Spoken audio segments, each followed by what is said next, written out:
Perfect. We are live, Royce. All right. This is Royce, and I've streamed live with Royce before when he was like kind of newly rescued, recently rescued.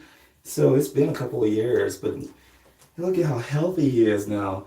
The first time I groomed Royce, this leg here, this back leg was basically useless. It was just skinny and basically just kind of hanging on there. And now look, I can actually support weight on it. Look at that. So, oh my goodness. Just goes to show what loving home can do. Always.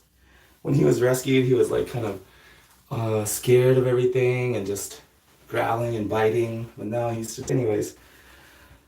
Okay, so I'm gonna do a nice round Bichon cut. I see him about once every 5 weeks. And see, he still has a really nice shape. You can kind of see the hairs growing in between the eyes. But, you know, he still has a nice, good shape to him, right? He still looks nice. So about hey, what's up? Good morning, Sue. So about every 5 weeks is I think a good schedule for Bichons. Anyways, what I like to do is go through and comb them before I wash them. Just get some of this out. And so I went through and combed a little bit already. This is what I'm talking about. This fuzzy, dead, brittle, lackluster hair feels rough. It has that smell, you know. So the live healthy hairs here that don't comb out, that stay in, once you comb out the dead hair, it actually, that area feels much smoother and nicer and silkier, fluffy. And the live hairs, they look nicer and shiny. It repels off the moisture, the dust, the odor causing bacteria. And this hair is what's causing the odor and stuff like that, because as soon as this hair gets wet, then the smell comes out. You smell that wet dog smell. So by removing the old underwear, right, last season's underwear, by removing that, it helps create room in their pores to grow new underwear, that new undercoat, and that's how they stay fresh each season. Good morning, Jessica Anderson. So because it's kind of catching, the comb's catching a little bit, right? And I don't want to cause them too much pain. What do you like to do? What I like to do, not what you like to do. It's me trying to tell you what you like to do. I think I'm overestimating my Jedi mind powers. What you like to do. Oh, let me turn this on silent, because once you get to my level, you know, and you get famous like I am, phone just keeps going on. I'm kidding. What's up, Drebin Jack? Is that Drebin Jack? What's up, Debbie Jack? Not Drebin. Debbie Jack. What's up, Debbie? Beverly Greg, what's up? Hey, didn't I see you guys with Amy's live stream yesterday, right? Wasn't that awesome? Shoot. Okay. Pearls. She was dropping pearls last night. Amy, the Go Groomer. Anyways, and the thing is, the prep work, we differ a little bit, but that's okay. Every groomer has their own process, their own style, their own way of doing things, and I don't like to think in terms of right or wrong. I like to think in terms of, like, you know, does it work, right? And so for me, I like to do the shaving of the paw pads and the sanitary area. I like to do that before the bath, just because for me, like when I get my neck or, you know, my sideburns shaved and things like that, then whenever I get a close shave anywhere, I like to take a shower afterwards because it gets itchy. So that's why I like to do the close shaving, like the paw pads and the sanitary area before the bath. See? Still a little bitey, but that's okay. Oh, thank you for not biting my finger off. Just letting me know. He was just letting me know that, hey, that was uncomfortable. And I understand. But once we get it brushed out with this slicker brush, then we can go through with the comb much easier. And it's not going to cause him so much pain. See, I'm showing this. Oh, you can't see it from that angle. I can see it, and it's terrifying. I'm kidding. See that? See him curling his lips? How terrifying is that? Horrifying, you know what I'm saying? Okay. I have complete trust in him. Look at that, see? And the thing is with dogs, most of the time they're gonna bite the instrument. They're gonna bite the brush or whatever, you know, just to let you know, hey, stop what you're doing, you know? Or if they do bite my fingers, as long as I trust him and I don't pull away like he's doing something crazy, as long as I let him communicate with me and allow him to put his teeth on my fingers, he doesn't bite down hard. He just lets me know, see? Like, hey, stop doing that. See, because I mean, I'm close enough where he could just bite me right in the face, right? He could bite my lips if he wanted to, you know, like, stop talking. But see, he's not going to lunge at me. He's not going to lunge at my lips or my face. He usually just kind of shows me his teeth, bites the brush, see, bites the instrument. You're okay, Royce. I almost said Bruce. Just because I was going to try to say bro and Royce at the same time, Bruce came out. Hey, maybe that's how they came up with the name Bruce, you know? Maybe the father was like, you know, like some kind of Stone Age hippie, stoner, you know? And when the baby popped out, it's like, I'm gonna name him bro. He was gonna say Royce, but then bro came out. He's like, bro, Bruce. That's how we came up with the Bruces in the world. Anyways, like I should talk, right? With a name like June. Shoot. I really like that one song, Boy Named Mary or something like that, right? That one song by Johnny Cash. And A Boy Named June. Was it A Boy Named June? Anyways.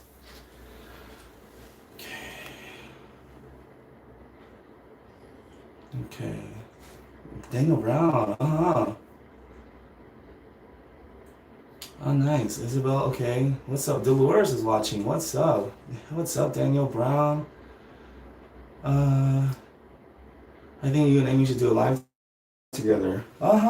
Yeah, right? Shoot. Yeah, I don't know. I have to work on not saying inappropriate, you know, things, because I mean, it's okay on my channel, I guess. People have kind of, you know, they're like, oh yeah, that's just him. But I don't want to go on someone else's channel and, you know, devalue it. You're okay, buddy. Which is why I really, really do love going to Toastmasters. It's really been helping. Daniel Brown from New Zealand. I was looking for live streams when I came across a good bull. Oh, nice. Welcome, Omega Slash. Okay, Debbie says yes. Toria Lyons, hi Gino, a bit late tuning in. Do you use detangling spray, please? I do. Sometimes, you know, but I mean, sometimes I just go and dry brush, you know, just because I don't really have a good I guess because kind of like terriers, like when you hand strip a coat, like the dirty when you just hand strip a dirty coat without putting conditioners on it, the dead hairs that have to come out a lot easier, you know, because they don't have the conditioner on it. The oils, you know, so it's still rough and it pulls out easier. I guess that's my reasoning. But yeah, I mean, sometimes when I see a good mat or a tangle, then I'll spray it there. Like I'll spot spray, you know. Is this one of his first streams? No, he's a pro. He's also a pro at dodging things now. His smile, yeah, right? Oh, he has a nice smile. Right, buddy? Oh, okay. Boy named Sue, that's what it is. Boy named Sue. Thank you, Jessica. Boy named Sue. W. Boy named Sue by Johnny Cat. Exactly. Yes, that's what it was. My baby name when I work was Boo Boo. Oh, hand stripping a Westie. So have to. Oh, nice. Yeah, hand stripping a Westie. Right, Dolores? When you're hand stripping a Westie, isn't it easier to hand strip them when they're, you know, when the coat is rough, dirty, right? You don't want to spray conditioner and stuff on it when you're hand stripping it, right? So I mean, that's my reasoning when I go through and brush a dog before the bath. Love you, Ike. Dogs are you today good? Nice.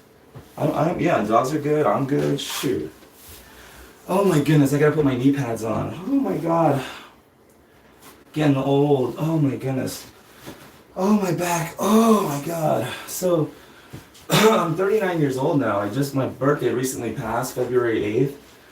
Oh my goodness, and I never even really realized, like I never really thought about the fact that I'm 39, I'm almost 40 years old, I still feel like a child, I still feel like a kid. I still act like a kid. And I gotta like wake myself up, like, hey, you're not a kid, stop acting like a little kid or stop feeling like such a little insecure kid. Anyways, yeah, like I was worried about myself. My knees hurt. I literally can't bend and on my knees without knee pads or it actually starts to hurt. And I'm like, oh my God, when I wake up, I have like these aches, my knees ache and stuff, and sometimes my shoulder aches and stuff. And I'm like, what is going on? Do I have cancer? Am I dying? Like, what's going on? And I told one of my clients too, because I kind of, struggled when I knelt down. And I was like, and I put my knee pads on. And I was like, I used to be able to just plop down on my knees and just, bounce right back up. I don't know what's going on, And she was like, yeah, you're almost 40, right? And I was like, yeah, I'm 39. She goes, yeah, you're getting old. And she started laughing and she was like, welcome to the club, She was like, it gets better from here, it gets, and she was, but anyways, yeah, I realized like, wow, I'm getting older, like I gotta use knee pads, I gotta sleep early. I gotta take men's one a day. I take vitamins now. Holy cow, like, I gotta take vitamins now. I mean, I should have been taking vitamins my whole life, but man, I've been like, I thought, because when I was a kid eating those Flintstone vitamins and stuff, I was just like, okay. But man, now I gotta take multivitamins, turmeric. You know what I'm saying? Turmeric. Don't even ask me how I know what turmeric is. Why do I know what turmeric is? You know what I'm saying? Because when you get to about 40 years old, stuff starts hurting for no reason, starts aching. It's like, do I have to fart? I think I got to fart. And it's like, no, that's not a fart. Oh man. And it's like, and then all of a sudden you're talking to somebody at a dog park or something. And then it's like, oh shoot, that was a fart. I got to do it now. Like I'm losing control over my bodily functions. It's like, what's going on? Am I dying?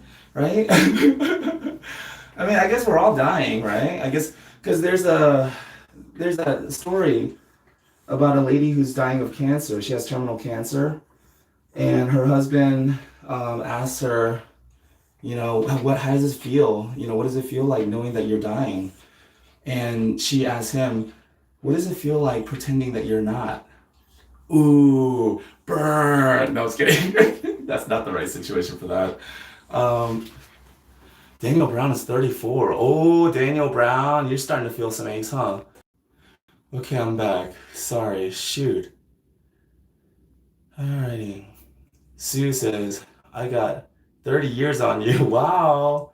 Use a chair or stool. Yes, you act like a kid. Grace says, oh, thank you, Karen. Yes, she said, yeah, you act like a kid. Same Sue. Well, I've got 20. Wow, Beverly, you got 29 years on me. Beverly, are you still grooming? 34. Daniel Brown. Thanks, that makes sense. I keep my cabochon in similar length tangles by.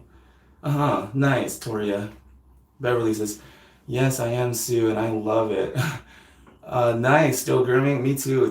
Nice. Gives me hope, like, shit, I can do this. I can do this for another 30, 40 years. LOR, you're so funny, laughing. Okay, thank you. No, I was seriously concerned. Like, I was even thinking to myself, like, like, should I go to the doctor, get some blood work done? Like, am I dying of something? Do I have, like, a infection? Like, oh, what's going on, Like, why do I feel so tired, Like, why do I feel so sleepy at the end of the day? My eyes feel so heavy, and I can't even finish, like, a Netflix episode, or anything. I'm like, what? How come it takes me 3 tries to finish a movie at night? Because I pass out, and I don't even know that I passed out, Like, seriously, like something's going on, something's wrong with me. It's like, oh no, nothing's wrong with me. Nothing's wrong. I'm just 40 years old. I'm 39. I'm 39 years old. I got one more year, shoot. One more year for this ridiculous behavior, right? And then I'm gonna get my act together. And then I'm gonna finally wake up. Next year, 2021 is when I'm finally gonna behave like a normal human being, like a responsible adult, There you go, buddy. Thank you. Royce approves. He's like, yeah, you don't have to do it right now. Don't rush it, right, buddy? I don't feel like an adult. Man. And I got 2 kids. Oh my goodness. I mean, no wonder I get along so great with them. We talk for hours on the phone, you know? It's like, shoot, I have the mind of a child. But anyways, it's because Jesus told me. It's because Jesus said so. Jesus said, have the mind of a child, you know? Be like a child. So I took that to heart. Thank you, Jesus. I'm just kidding. Shoot, was that sacrilegious? I'm sorry. Oh my goodness, I'm sorry. I didn't mean to make a joke at Jesus' expense. Shoot. But he did say be like a child, right? Anyways, out of the mouths of babes. Let's see. I die with that. Yeah, right? Something's definitely wrong with you, June. And a good Thank you. Keep your sense of humor, says Debbie. Nice. Okay, I've gotten through this one leg, right? See that? Now I can go through this leg without him reacting. See that? Even his toes, which he doesn't like. See that? And now less of a reaction. He doesn't want to bite or anything. And all those bumps and everything on his I could literally feel bumps on his skin. Little tiny bumps, like little pimples, and now they're gone. It's smooth. So that's the importance of brushing this out of their skin, because now that all of this hair is brushed out of his skin, pores are less full. Now they're smooth. They're not bumpy. So same thing with this leg. And see, the reason why I like to do this before the bath is because now this leg here, it already feels and looks clean and is fluffy, you know? So I don't have to depend on the shampoo or the product to do anything for me. It's really there just to kind of soothe the skin, and that's why I like to use quality. Oh my God, let me show you this shampoo I'm using now. Hopefully he doesn't leap into the shower. I got it off of Amazon. It's called Moosh. I love it. The smell reminds me of like a lot of the high-end quality shampoo that I used at different salons. It reminds me of Relic shampoo, kind of. All natural oils. It's amazing. I really like it. And it's been lasting. Anyways, lather's really good. I really like this. So anyways, but no matter how good the shampoo is, it's not gonna do you any good if you don't get some of this dead hair out. You see how it takes effort even with the metal comb, right? With the metal teeth. You think the water pressure, I mean, how much pressure, you would have to use so much high water pressure in order to blast that out of the skin. I mean, and not that you can't do it. I know there's some spray systems, you know, that get in there and really clean out the pores. But those bathing systems cost like thousands of dollars, you know, unless you're gonna pay thousands of dollars to install the bathing system with the micro bubbles and all that stuff. I mean, this is just a really easy, natural way to do it. Just comb it out before you wash them.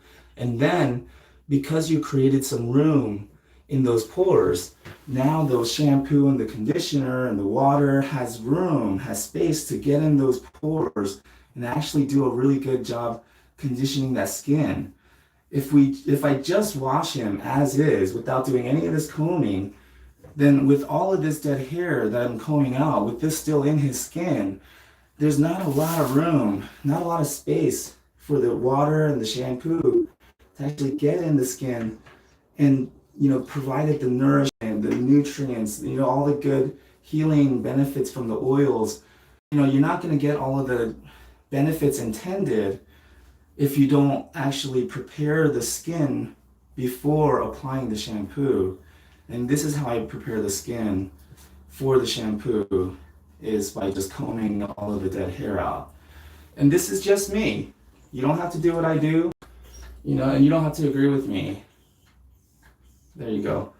You know what I'm saying? And you really, you know, I'm just sharing what I do, because by doing what I do, he had really nasty spots. Again, when he was first rescued, this leg over here on this side was useless. And he had a terrible skin spot. Here was brown, patchy, because, you know, he was being shaved and stuff. But anyways, because he was rescued from the street, he came out anyways.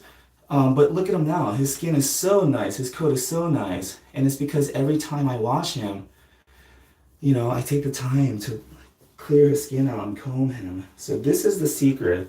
I'm going to stream again after I wash him. I can't stream that live because I do take my clothes off because I wash him in the shower. in this shower here, right? So we go in there together because we're shower buddies, right? So we do it together, and and it's very intimate. It's very private. It's very rated R, sometimes rated X. I'm kidding. That's not rated X. It's never rated X. But yeah, you can understand why I'm not gonna be able to stream the shower part live because that belongs on Cinemax late at night. Anyways, so after I come back and start streaming the haircut, you'll see how the haircut, he looks so nice and fluffy, and he's gonna look so round and beautiful and soft. But the secret is what I'm doing now, right? Feeling, oh, it's so soft now as these tangles and all the dead hair comes out. So this is kind of like marinating the meat, right? Brining the meat, letting the chicken drumsticks brine overnight, and then coating it lightly with flour. You don't have to season the flour. You just coat it lightly with some flour and you fry it up in some oil, and it tastes incredible. But it wasn't the flour or the frying. It was the brining overnight, the prep, right? Same thing with the dog haircut. I mean, I know I'm Asian. I shouldn't be using cooking analogies with dogs, but it's just, I'm a foodie. I love to cook. So same thing with dog grooming. It's not the 30 minutes of haircut, maybe 40 minutes because, there's a lot of scissor work involved. So about 45 minutes of hairstyling, the haircut. It's not that's going to keep him looking so awesome and fresh and smelling good and nice. It's not the haircut. It's this. It's the brining. It's the prep. It's the marinating. It's that prep time. That's why they say cooking is love. When you cook for people, when you cook for company, family, friends, and you take that time to brine the meat overnight, and select the ingredients, prepare them, cut them, clean them, do all that stuff, and then prepare the meal. That's love. That's effort. That's thinking ahead of time, thinking of other people way in advance, and preparing to serve them, and something that they'll enjoy, right? Same thing with dog grooming. I think dog grooming is a labor of love. It's love in action. We do this because we love dogs and we love our clients, right? We love the people we serve, hopefully, because if you don't love your clients, it's hard to do a good job for them with their dogs. If you love your clients, even when the dog snaps at you like that, like he just did, it's like, oh, it's cool, work with it. But if you don't like your client's a jerk and they just cussed you out after they dropped off their dog, then when their dog snaps at you, it's easy to say, oh, F that. I'm not doing this darn dog, forget it. This dog's a jerk, the owner's a jerk, now my day's ruined, right? And then you go home and kick your tire or something, you kick a tree on your way in and you hurt your foot. And anyways, not that I've had any days like that. I'm not speaking from experience or anything, but I'm just saying. A good friend of mine, Josh, he runs this business called Clipper Pros in Buford, Georgia. He's my scissor sharpener, also a good friend. But he told me something that I really like. He said, you can't do your best work for your best clients if you're too stressed out by your worst clients. And I really like that. I'm going to see if I can say it again a little better. You cannot do your best work for your best clients when you're too stressed out by your worst clients. You like that? I really like that. So if you don't like the people that you're working with, I really suggest finding new people to work with or work for. Because if you're unhappy with your job, the work that you do, if you don't feel like it's meaningful, or if that it has much value, or you feel like what you do is not important, or like you're just miserable at your job, the thing that you do every day, They say get out of it. This is Brian Tracy. He says get out of it the way you would get out of a burning building, because that's what it's doing to your soul. Isn't that amazing? Isn't that an accurate analogy? A nice visual of what a soul-sucking job is doing to you? A job that you wake up and you're thinking of reasons why you don't have to go in today. Because I did that too, but yeah, I mean, just puts you in a negative vibration, puts you in a bad mood, your back hurts, your headache, things just don't go well. And Les Brown points out that Monday morning is when the most heart attacks occur on Monday morning. People go into jobs that are literally killing them because they're miserable and their heart can only take so much, and then it finally gives out on the way to work, or maybe at work. Maybe they see the jerk that irritates them so much every day, and without even knowing, maybe the jerk doesn't even know that this is the kind of reaction that he's causing the guy inside. He says, "Hey, good morning, Bob. Where's that report I asked you for?" Boom. Dead. Like, poor guy. But, well, so Les Brown, who he was saying, like, some of y'all might want to reconsider going into work on Monday morning. But yeah, I feel so blessed that this is what I get to do, And yes, sometimes it does feel a little tedious, repetitive, because, it just feels like, what am I doing? Just unending. But there is an end to it, and you do see a result. See, now that I've combed through that front leg, I can comb through it, and it's not sticking anymore. I comb through this body, it's going through. See, so even though it does feel like, oh man, this is never going to end, there is an end to it, and it feels so nice, and you can see the results. You can see and feel obvious difference. And what was I going to say? It feels like there's no end in sight, but there is. Where was I going with that? I know there was like, oh my goodness, I was right there. I was on a roll too. I was about to say something profound, but where did it go? Where did that thought go? Okay, but anyways, you know what I'm saying. Okay. Oh, I was gonna say it's honest work. Even though you feel like, oh, this work is never ending, there's no point to it, because it's such honest work, I can't convince anybody that I went through and combed this front leg if I really didn't. This comb would catch, but it's not catching. It's going through smoothly. See that? So even though somebody tries to lie and tell somebody that I didn't comb this leg out, if somebody just goes through with the comb and just double checks, they're like, no, he did comb it out, obviously, because this comb's going through nicely. So that's why I feel like grooming is so rewarding, because it is difficult at times.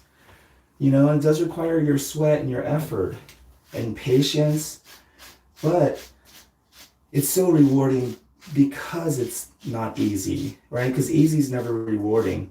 They say that human beings, we feel the most rewarded. We feel the best about ourselves. Our self-esteem goes up whenever we go through something difficult, whenever we do something that was hard.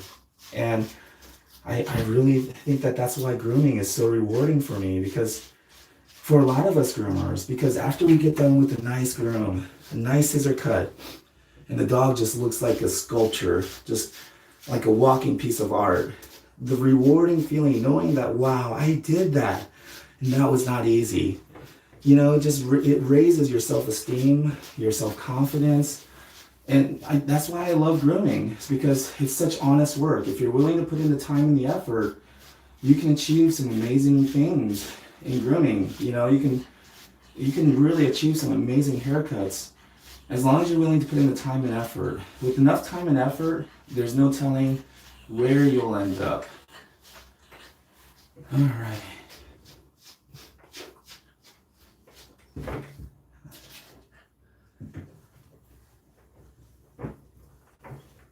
There we go.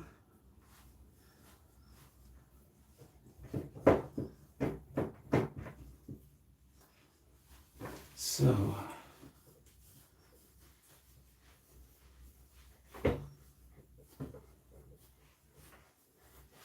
there we go.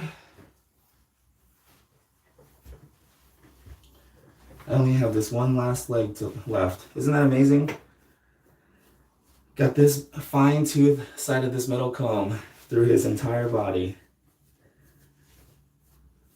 So once I get the comb through his entire body, then I go through and do the close shave, you know, the sanitary, the foot pads, and oh, you're okay, buddy. I also clip the nails.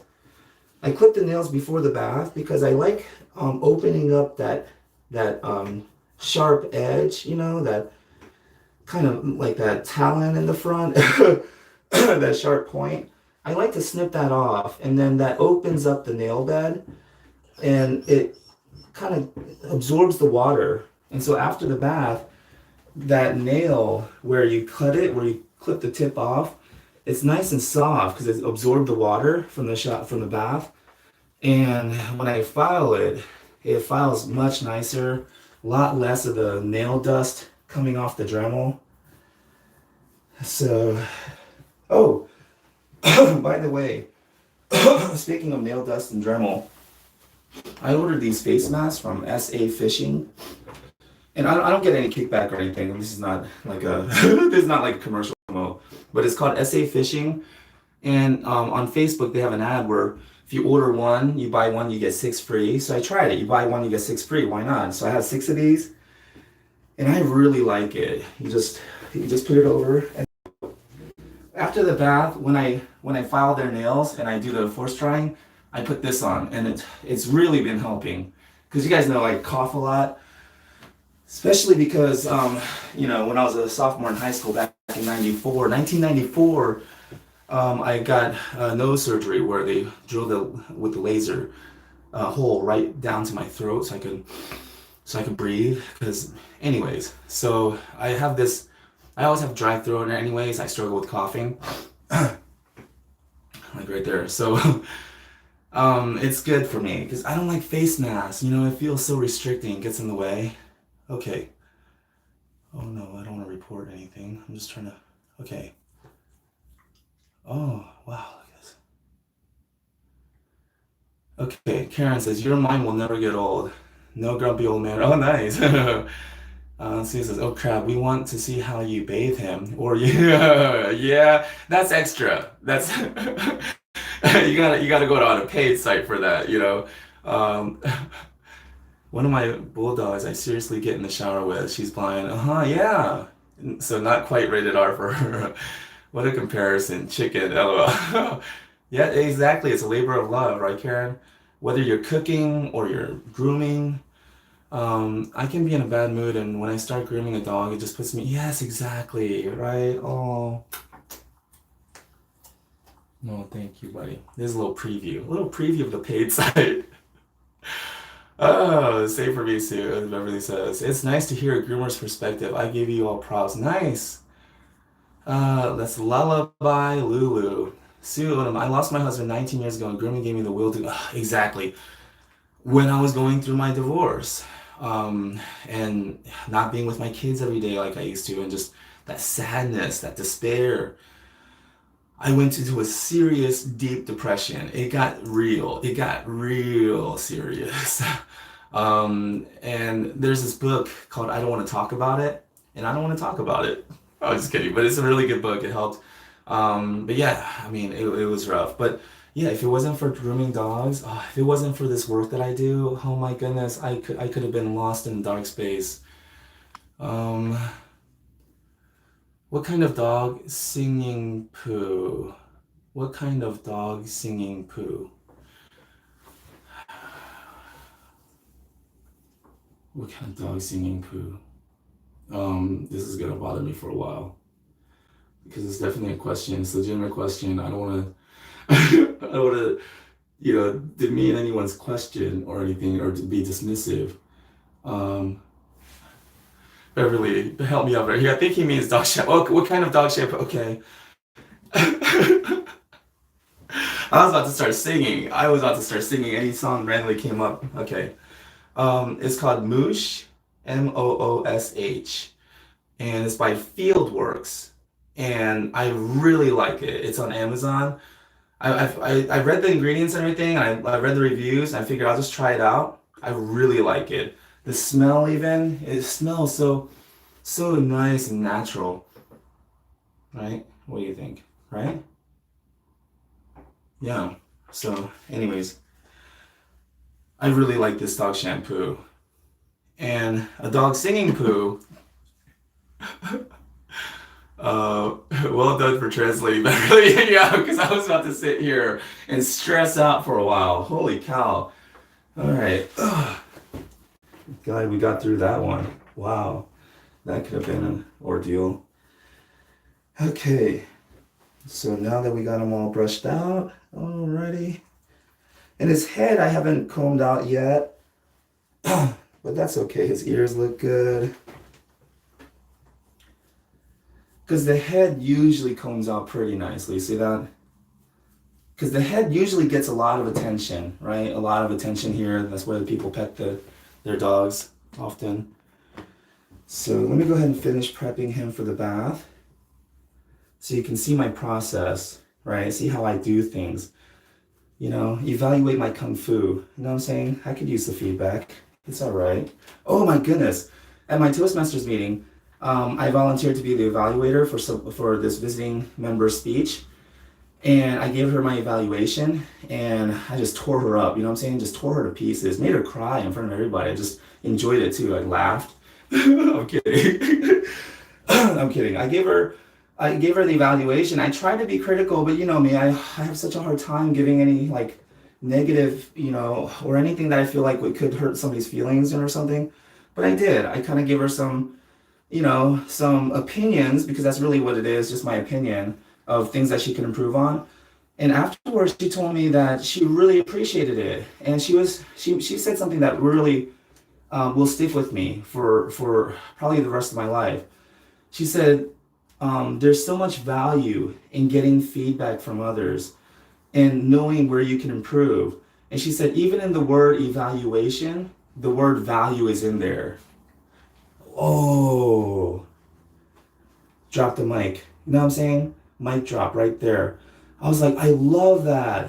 Even in the word evaluation, the word value is right in there.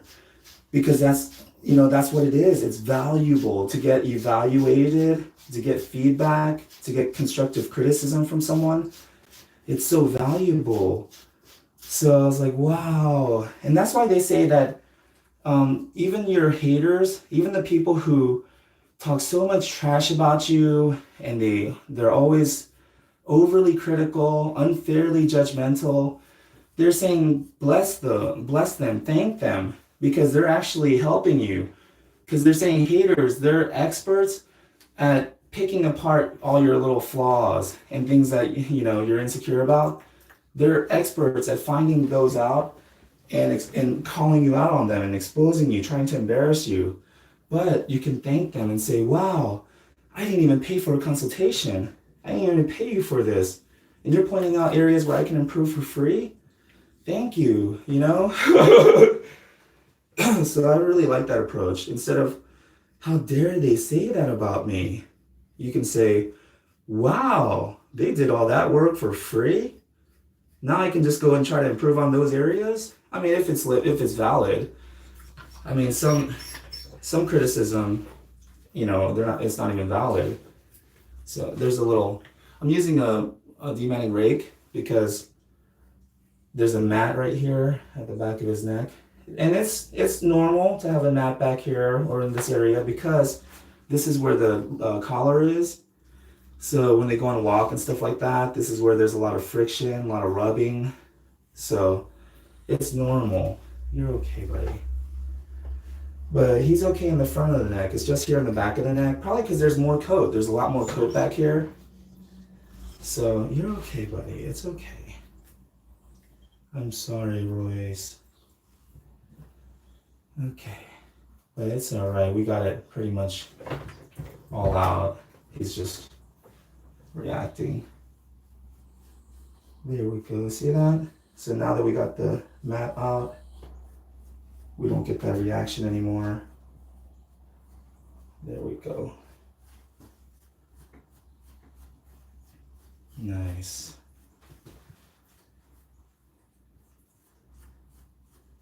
Awesome. So what were we just talking about before he started acting up like that? Broke my train of thought. And I felt like I was on a roll. I felt like I was saying something really awesome, inspirational. You know, maybe not. All right, any so where does a baby sorry? I'm good dog videos. So where does a baby sorry? A baby usually sorries in their pants, right? So where are usually, in my experience, because I've raised two babies, you know, they're not babies anymore, and they don't go sorry in their pants anymore. But sometimes when they're babies, they go sorry in their pants. Or I mean, they go sorry on the bed sometimes as well, but not so much, you know, as they're getting older. But I believe if that's if I'm gonna have to lock in an answer, if I'm gonna have to choose between bed and pants, I'm gonna have to say babies usually sorry in their pants. Oh man. Okay, so um, I mean, so Daniel, if you're actually asking where do you buy the shampoo, just go to Amazon. Actually, on the description of this video later on when I get home, I have a Toastmasters meeting to go to after work today, so I'll probably get home late tonight. But later on, when I get home and walk my dogs, feed them, cook myself some dinner, and finally sit down, if I don't pass out, I will put the link to the shampoo on the description of this YouTube video. Alrighty. Sometimes I gotta throw in laundry in between all that. Man, I'm a busy man, you know what I'm saying? When you become like celebrity status like I am, you know what I'm saying? Rubbing shoulders with A-listers every day, you know, it's just my typical day. You get busy like that, like I am, you know, just, oh man, I'm just kidding. It's my three dogs. I blame everything on my three dogs. I was late this morning. Well, there's a couple of accidents today. The crazy thing is there was an accident, right, in the lane to my left. And then there was another accident. Well, there was a semi-truck stopped in the middle of the highway. And then there was another accident to the right of that. I was like, oh my God, even if I told my client about this, she would think that I'm making this up. You know, I was like, this is unreal. But anyways, I blamed it on my three dogs. I just told her I'm running late. I blame my dogs, all three of them. Alrighty. Dogs are so knowable. They don't mind. My three dogs. They even gave me permission, you know. If anything happens, just blame us. It's okay. You know, I was like, thanks, guys. You guys are so knowable. Okay. Oh, I'm sorry, buddy. Getting that dead hair and tangles. Oh, where'd it go? It was just on my fingers. I was going to show the camera. But you could feel it. That rough hair that catches on the comb. And then it comes out. Oh, there it is. Look at that. You could feel it, literally feel the difference in texture. Okay, and now look at that. Isn't that nice? Nice. So we're gonna fluff this up to make that round Bichon muzzle, you know, round that around. So we wanna keep all of this and fluff it out. Just make sure the dead hair is out. Because if all that dead hair that I just combed out, if we leave it in there, it causes the coat to look thick and kind of chunky, kind of thick. It doesn't look fluffy like this. So when you do the haircut, when you scissor it nice and round, instead of looking soft and fluffy and round, it's gonna look chunky and thick, like packed in. Okay, so now the back of his neck feels awesome. Look at that. And I don't get that reaction anymore where he turns around and tries to bite. See that? Nice. Awesome. So now each time I groom him, there's less and less of a fight because he gets it. Because I don't react to the biting in a negative way, you know? I just respond to it calmly and allow him to get his, you know, express his feelings, you know, get it out. And then when I get all the mats out and we comb through him, he feels so much better. He feels lighter. You know, those little tangles and all that thick hair is not pulling on his skin anymore because we combed it out. He feels so soft and fluffy, you know, like so he gets better and better, right? But it's a labor of love. See, I'm sweating. Oh my goodness. Awesome. So now that we got him all combed out, what I'm gonna do next is shave his sanitary area. Alrighty. I talk too much. I gotta work on that. I was thinking, man, I might start doing ASMR style videos, you know, just groom in silence, you know, and just not say a word, and let it be like a calming Bob Ross type of video, you know, artsy. Then I realized that probably won't work because I just talk entirely too much. You know, I just got too much on my mind, I guess. That's why Toastmasters. Oh, believe it or not, this weekend, this Saturday, I'm going to be competing in an international speech contest at a district area level contest for Toastmasters. So it's just against the other clubs in the area. No big deal, nothing serious. Our club, you know, I'm going to be representing our club, Brookhaven Toastmasters, against the other clubs in the area. And I'm going to be speaking. Still haven't really decided. It's next week. It's this weekend. It's Saturday. Still haven't decided really what I'm going to talk about or had time to work on the speech. I'm getting red. I'm feeling the blood flowing up to my head right now just thinking about it. I'm getting nervous.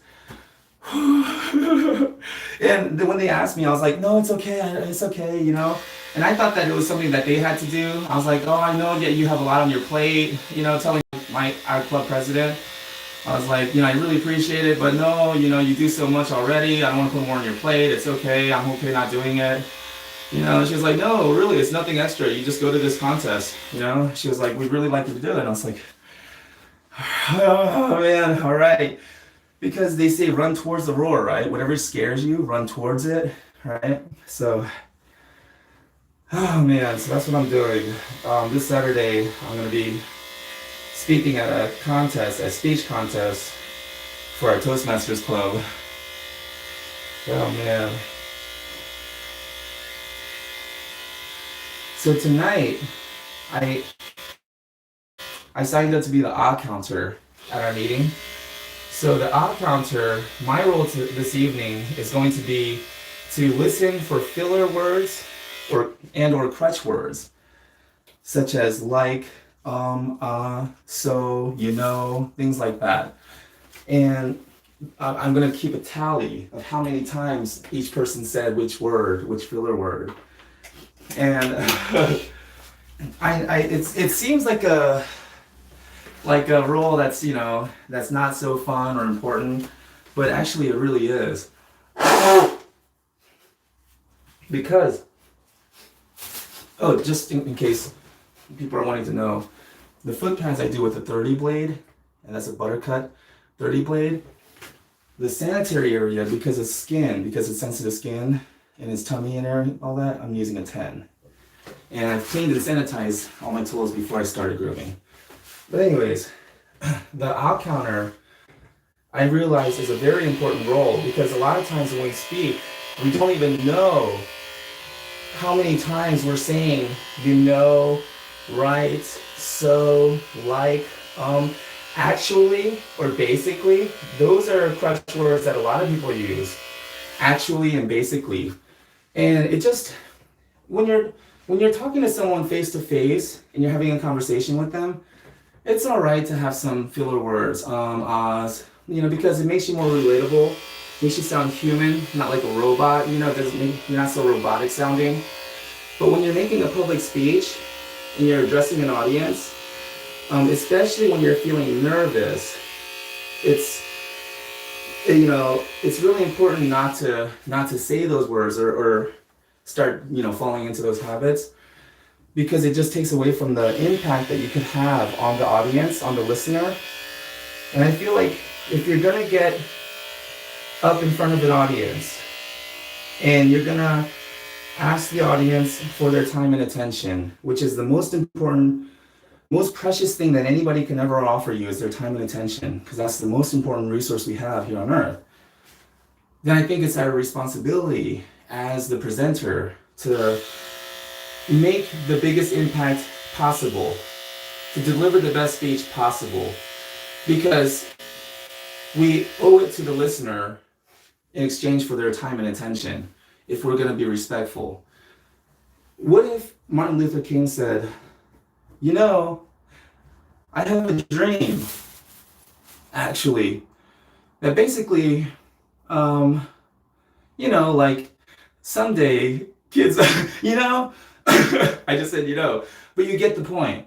It would have totally diminished the impact that speech had. I have a dream, right?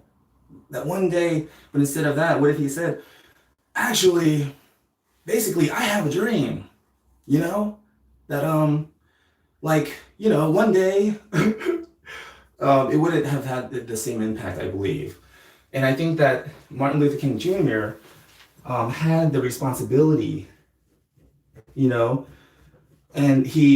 what a heavy responsibility to bear, leading the civil rights. But yeah, I think he knew that he had a responsibility to deliver his best to the audience. He owed it to them. And so that's why, for me, I think that one of the Toastmasters I'm really good friends with now, his name's John.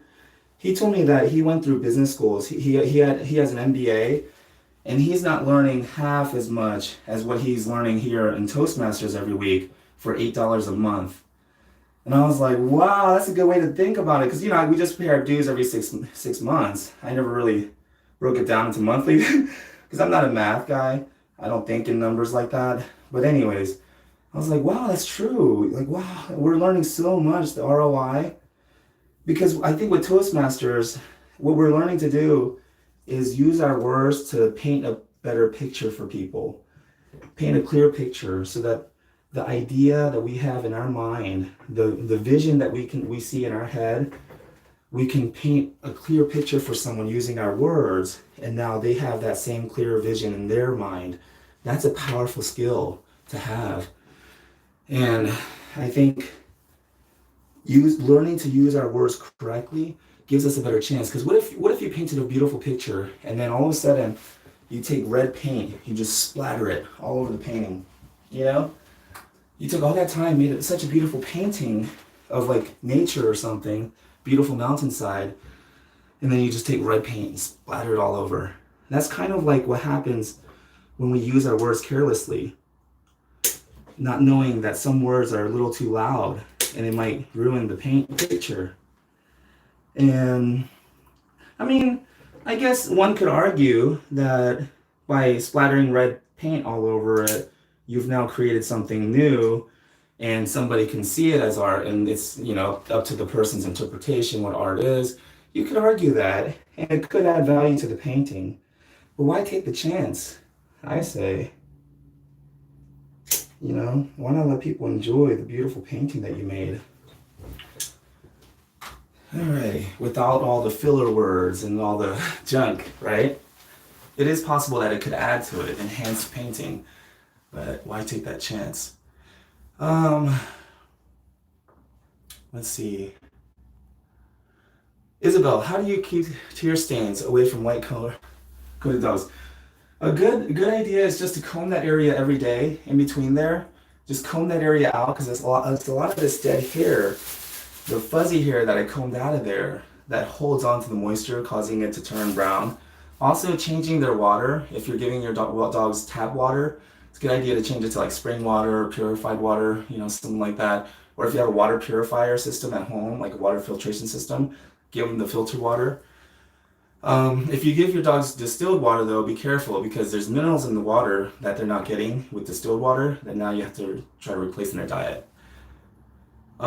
Sue, we love you. Oh, thank you, Beverly.